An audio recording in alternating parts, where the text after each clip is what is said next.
Bismillahirrahmanirrahim. Assalamualaikum warahmatullahi wabarakatuh. Alhamdulillahilladzi ahyana ba'dama amatana wa ilaihin nusyur.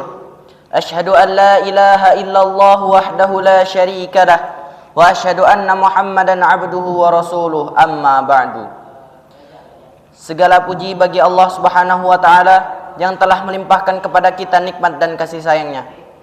Dengan nikmat dan kasih sayangnya ini, kita dapat berkumpul di majelis yang insyaallah diberkahi oleh Allah Subhanahu wa taala. Salawat dan salam tak lupa pula kita curahkan kepada suri tauladan kita, Nabi besar kita Nabi Muhammad sallallahu alaihi wasallam, yang telah membawa risalah Islamiyah dari zaman kegelapan menuju zaman yang terang benderang ini. Hadirin yang dirahmati Allah, perkenankanlah kami untuk menyampaikan suatu hadis dari Rasulullah sallallahu alaihi wasallam yang bertemakan melepas ikatan setan. Qafiyati ra'si ahadikum idza huwa nama thalatha 'uqadin yadribu kulla 'uqadin 'alaik lailun tawilun farqud. Fa in istayqadha fa dzakarallaha in hallat 'uqdatun fa in tawadda'a in hallat 'uqdatun fa in shalla in hallat 'uqdatun fa asbaha nashitan tayyiban nafsi wa illa asbaha khabithan nafsi kaslan. Setan membuat 3 ikatan di tengkuk salah seorang dari kalian ketika tidur. Di setiap ikatan, setan akan mengatakan, malam masih panjang, tidurlah. Jika dia bangun lalu berzikir kepada Allah, lepaslah 1 ikatan. Kemudian, jika dia berwudu, lepas lagi 1 ikatan. Kemudian, jika dia mengerjakan salat, lepaslah ikatan terakhir. Di pagi hari, dia akan bersemangat dan bergembira. Jika tidak melakukan seperti itu, jiwanya jadi kotor lagi malas. Hadis riwayat Bukhari dan Muslim. Hadis di atas mendorong kita untuk tidak malas melaksanakan sholat malam. Namun sangat disayangkan bahwa sebagian dari kita terlena dengan bujukan setan. Orang lebih banyak yang terjerat tengkuknya oleh ikatan setan yang dihiasi dengan kata-kata malam masih panjang, tidurlah. Hadirin yang dirahmati Allah, ada 3 langkah mudah untuk melepaskan 3 ikatan setan yang mengikat tengkuk kita. Langkah yang pertama adalah segera bangun dan berzikir atau berdoa. Sebagaimana yang diajarkan oleh Rasulullah sallallahu alaihi wasallam, alhamdulillahilladzi ahyana ba'dama amatana wa ilaihin nusyur.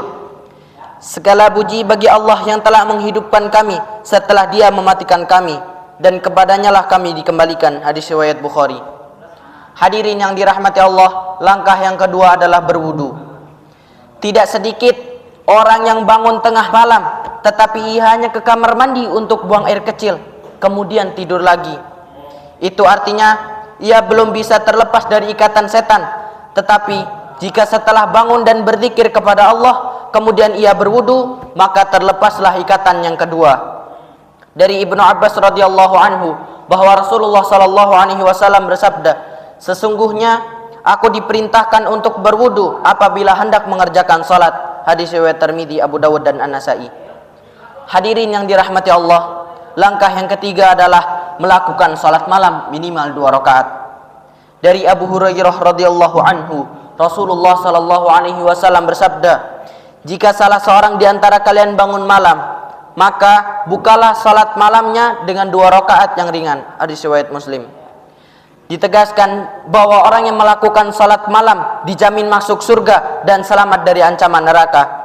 Dari Abdullah bin Salam radhiyallahu anhu, Rasulullah sallallahu alaihi wasallam bersabda, salatlah di waktu malam sedangkan manusia yang lain sedang tidur. Tentu kalian akan masuk ke dalam surga dengan penuh keselamatan. Hadis riwayat At-Tirmidzi dan Ibnu Majah.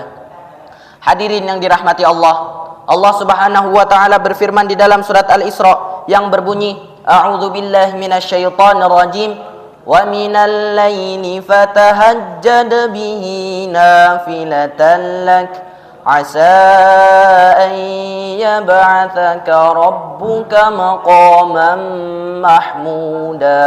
Shadaqallahul azim. Dan pada sebagian malam lakukanlah salat tahajud sebagai suatu ibadah tambahan bagimu. Mudah-mudahan Tuhanmu mengangkatmu ke tempat yang terpuji. Quran Surat Al-Isra ayat 79. Semoga Allah Subhanahu wa ta'ala memberi petunjuk kepada kita untuk bangun malam dari tempat tidur, lalu berdoa dan berzikir, serta beranjak mengambil wudu. Lalu setelah itu melaksanakan salat malam dengan senantiasa mengharapkan karunia kepada Allah Subhanahu wa ta'ala. Hadirin yang dirahmati Allah, mungkin ini saja yang dapat kami sampaikan. Alangkah baiknya kita bermunajat kepada Allah Subhanahu wa ta'ala pada pagi hari ini untuk memulai aktivitas kita. A'udzu billahi minasyaitonir rajim. Bismillahirrahmanirrahim. Alhamdulillahi rabbil alamin, hamdan yuwafi ni'amahu wa yukafi'u mazidah. Ya Rabbana lakal hamdu wa lakash syukru kama yanbaghi li jalalikal karim wa 'azimi sultanik.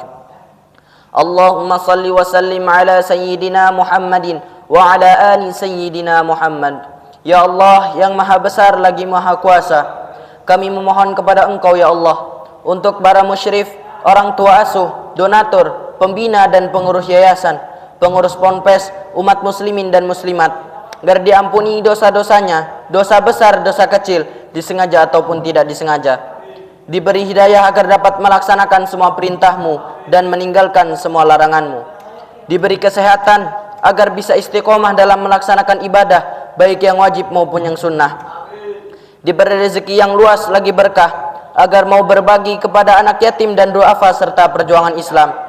Diberi kemampuan bisa bersabar jika menerima musibah dan pandai mensyukuri kenikmatan. Diberi keturunan yang qurrata a'yun, keturunan yang solih dan solihah. Rabbana atina fid dunya hasanah wa fil akhirati hasanah wa qina adzaban nar. Subhana rabbika rabbil izzati amma yasifun wa salamun alal mursalin walhamdulillahi rabbil alamin. Billahi taufiq wal hidayah. Wassalamualaikum warahmatullahi wabarakatuh.